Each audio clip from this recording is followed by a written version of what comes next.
शर्मा और आप देख रहे हैं आर इंडिया न्यूज़। दिन की कुछ खास खबरें जुड़े रही आर इंडिया न्यूज़ के साथ।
अकारण तरुणा वरुणा ने वक्तवान चित्तल्पत्रु श्रीमद ग्रंथारिष्ट देवता श्रीमद भागवत कथा मंगल में शोभा यात्रा विराम हुई।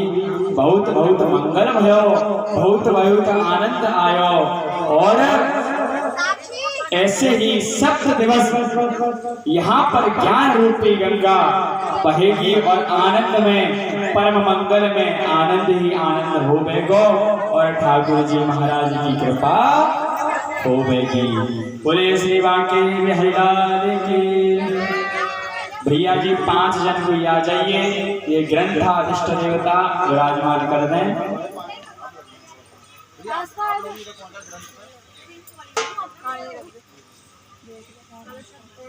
ऐसे मत रखो, लाइन लाइन से रखो, पैरों में लगे उसका पैर लाइन लाइन बेटा इधर कर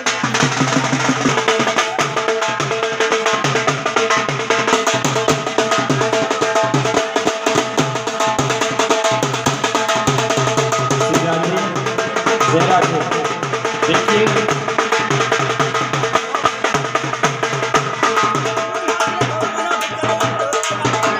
भाई आप सभी ने यह अपना तन मन अर्पण करते हुए शोभा यात्रा में आपने भाग लिया और आशा करते हैं आपका यही भाव सदैव बना रहे और यही कामना सदैव बना रहे आपकी कि ठाकुर जी महाराज जी का आप पर सदैव। बड़ी सौभाग्य की बात है और बड़ी सौभाग्यशाली हो आप और हम सभी जो कि श्री धाम वृंदावन से चल करके श्री राजेश्वर बिहारी सरकार आज आपकी कॉलोनी में आकर के विराजमान हुए। और सबसे बड़ी बात तो ये है जिस पर भगवान की कृपा हो जाती है तो फिर उसको ना तो गर्मी लगती है और ना ही सर्दी लगती है। यहाँ हमने भगवान के भक्तों में प्रभु के भक्तों में इतनी शक्ति देखी जो कि हमने कहा था अपने चरण पादुका को पहन करके जाइएगा, है ना, लेकिन वो फिर भी अपनी चरण पादुका को पहन करके नहीं गई। बहुत अच्छी आपने शोभा कलश यात्रा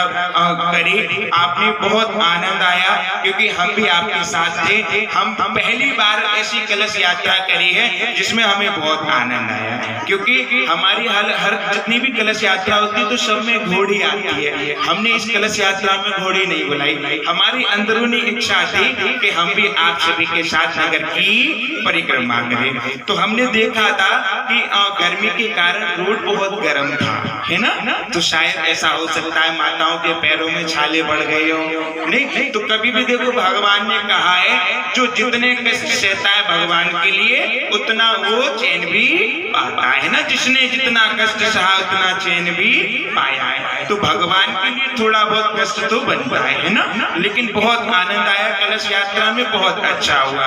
जहाँ पर कृपा राम की होए तहाँ पर कृपा करे सब कोई। भगवान पर जिसकी कृपा हो जाती है उनको भगवान की कलश यात्रा, भगवान की कथा और भगवान का भजन श्रवण करने को मिल जाता है। और जिस पर भगवान की कृपा नहीं होती वो लोग इन चीजों से परे रहते हैं, उसको भगवान की कथा से कोई मतलब नहीं होता, भगवान के भजन से कोई मतलब नहीं होता, जिन पर भगवान की कृपा नहीं होती। लेकिन जिस पर भगवान की कृपा हो जाती है वो अपने सौ काम को भी छोड़ करके भगवान के दरबार में दौड़े दौड़े चले आते हैं। आप भक्तों का बहुत अच्छा स्वभाव है, आपके अंदर बहुत अच्छी भक्ति भाव है। तो मैं आप सभी लोगों से प्रार्थना करूंगा कि ये जो सप्तम दिवस कथा का जो अनुष्ठान रखा गया है ये किसी एक विशेष व्यक्ति की नहीं है ना, ना तो हम कथा करने वाले हैं और ना ही कोई कथा कराने वाला है। कहते हैं जिसको मैं की हवा लगी उसे ना दुआ लगी ना दवा लगी, है ना। भगवान की कथा तो हम सबकी है ना, हमारी सबकी है। भगवान की कथा तो भक्तों की है और भगवान किसके, भगवान भी भक्तों के। भक्त के बिना भगवान अधूरे रहते हैं और भगवान के बिना भक्त अधूरे रहते हैं। तो आप लोगों ने बहुत अच्छी कलश यात्रा करी, जो आप लोगों ने कलश उठाई उनके कुछ नियम होते हैं वो आप सुनिए, है ना। नियम क्या होते हैं कि आपको प्रतिदिन सुबह और संध्या काल में आकर के अपने अपने कलश पर दीपक जलाना है, ठीक है। और यहाँ प्रतिदिन हवन हुआ करेगा, है ना। कल से हवन की प्रक्रिया को प्रारंभ किया जाएगा। तो हवन का समय कितने बजे से रखें हम, आप लोग अपने समय के अनुसार बता दीजिए। प्रतिदिन हवन हुआ करेगा, देखो 11-12 बजे तो बहुत लेट हो जाएगा। सुबह 5 बजे से लेकर 8 बजे तक आप परिक्रमा का कार्य अपना कार्य से निवृत्त हो जाया करना। और उसके बाद में 8 बजे से 9 बजे से हवन प्रारंभ हो जाया करेगा।